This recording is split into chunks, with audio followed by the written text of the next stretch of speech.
Sumber. Saya mulai dari Pak Boy. Silakan Pak Boy. Ya, terima kasih Bung Aiman. Menurut saya kalau kita terus bicara soal kasus. Pak Boy mau di sini biar saya duduk sebentar, nggak apa-apa. Ya? Jadi nanti gantian di sini closing statement, boleh? Atau di situ aja? Ya, Oke. Ya, yang pertama saya ingin katakan bahwa gonjang-ganjing soal ijazah Pak Jokowi hentikanlah. Itu yang pertama, dihentikan. Nggak ada gunanya lagi. Harga hormati proses hukum berjalan. Yang kedua, soal Bung Sylvester ini yang menarik. Proses hukumnya masalahnya belum berjalan-jalan nih Pak. Ya, nggak jalan-jalan. Makanya kita biarkan dia. Itu kan urusan penegak hukum, bukan urusan kita. Jadi nggak usah kita berkuar-kuar lagi, nggak ada gunanya juga. Yang kedua, soal Bung Sylvester ini, saya minta kepada pihak Kejagung untuk dihentikan kasusnya. Soal Sylvester. Karena Pasal 84 ayat 2 itu salah satu-satunya pasal yang menentukan tentang kadaluarsanya menjalankan pidana. Oleh karena itu jelas 84 ayat 2 itu dihentikan karena sudah melebihi batas waktu. Harusnya 2 tahun 8 bulan tapi melebihi waktu, jadi tidak bisa dieksekusi lagi.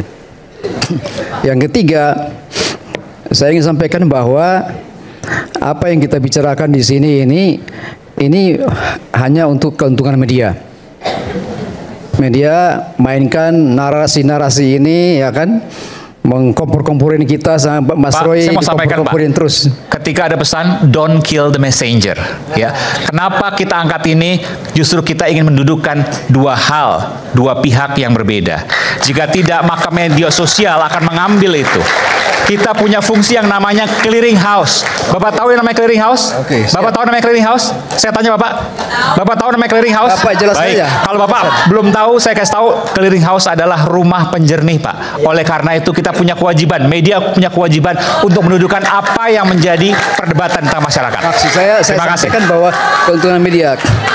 Yang ketiga, saya ingin sampaikan bahwa saya secara pribadi menulis buku ini. Pemaksulan Gibran adalah layu sebelum berkembang.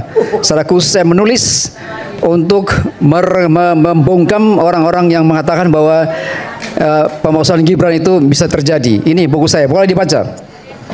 Yang keempat, saya ingin sampaikan bahwa Bung Aiman, bahwa apa yang kita bicarakan ini terus dibangun narasi-narasi bohong terus.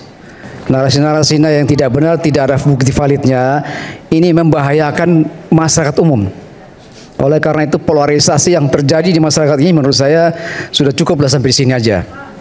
Hentikan sudah bicara kasus yang lain. Masih kalau media tidak, saya harus sampaikan karena begini akhirnya jadi kontraproduktif.